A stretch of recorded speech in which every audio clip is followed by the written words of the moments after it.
Bonjour, Alexis Boniface du groupe national de surveillance des arbres. Nous sommes le 6 décembre 2021, Square Barry, qui se trouve boulevard Henri IV à Paris 4e. Et si on est ici, c'est parce que depuis quelques jours, on entend beaucoup parler d'un cèdre du Liban qui se trouve sur ce square, avec notamment une menace d'abattage qui fait beaucoup parler.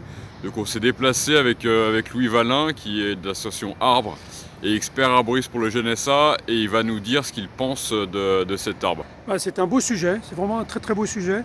Il devient un peu bonsaïsé du fait de sa faiblesse, effectivement. Il a beaucoup de nécrose et il transpire de plus en plus. Tu peux dire pour les personnes peut-être qui ne connaissent pas bien les arbres ce que sont les nécroses? Les nécroses, en fait, c'est des stress dus de multiples raisons, certainement du stress hydrique aussi. Donc manque d'eau. Manque d'eau. Et en enterrement du collet, visiblement le collet a été enterré à une époque. Et un apport de mulch, c'est pas toujours bienvenu le mulch parce que ça réitère des champignons à la base, c'est-à-dire fatigués.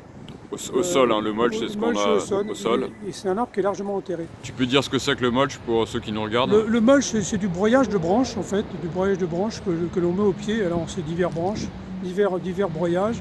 Il ne doit être utilisé que quand il est passé à la vapeur, c'est-à-dire retiré de ces champignons.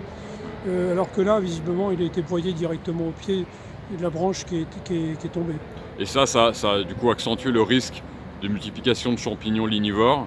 Ça accentue le risque de multiplication de champignons lignivores. Ouais. Ça atténue effectivement les problèmes hydriques, mais c'est contre-productif, complètement. Et on a vu également, là, il y a deux coupes qui ne sont pas très propres. Louis, qu'est-ce que tu peux nous dire sur cette plaie qu'on voit ici, il y a juste devant nous? Oui, là, il y a eu certainement un décrochement de charpentière. Il y a eu un décrochement de charpentière, sans doute dû à une faiblesse peut-être un champignon, ou alors une écorce incluse qui a fait basculer cette branche. Ouais. Mais ce qu'on peut voir, c'est que les coupes ont été mal reprises après, très très mal reprises, on voit ici et là. Voilà, c'est dommage. Donc ce sujet, évidemment, n'a pas été traité comme il se doit.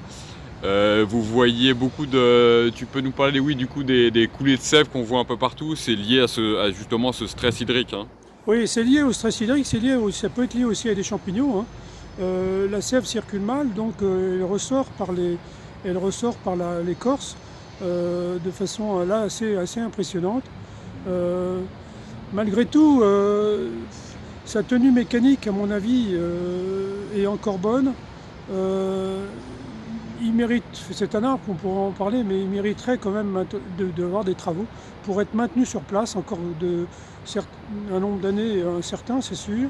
Mais comme les font les orientaux, les japonais notamment, ils obannent les vieux arbres jusqu'à les maintenir très le plus longtemps possible. Ouais. Tout un symbole, c'est de maintenir cet arbre-là debout le plus longtemps possible. Franchement, ce serait intéressant. Il a des charpentières qui se sont reformées très violemment et qui sont poussantes.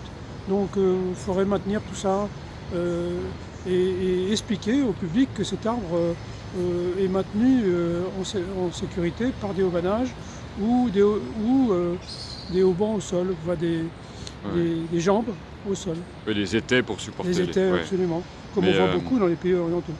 Et ça montrerait un exemple de la ville de Paris, de maintenir des sujets symboliques. Et encore une fois, c'est un très beau sujet. Bon, écoute, je vois très bien des étais sur les charpentières latérales, des étais qui sont positionnés ici en jambes au sol. Ouais. Des grosses structures, comme ça se fait beaucoup sur les vieux arbres. Il faudrait en mettre 4 ou 5 autour.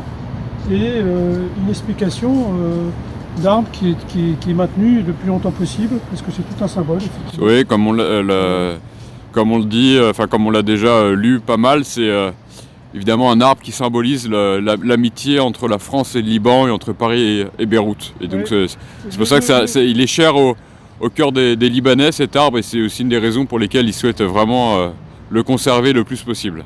Mais il mérite justement qu'il soit entretenu pour durer encore quelques temps. On est d'accord, d'accord. Ouais. Il s'agit, maintenant on est un peu conservateur avec les arbres, de les maintenir le plus longtemps possible. Leur avenir dépend beaucoup de l'homme, donc il faut s'y atteler. Merci, parfait. Bah, merci Louis. Et puis à bientôt pour d'autres vidéos et d'autres expertises. Au revoir.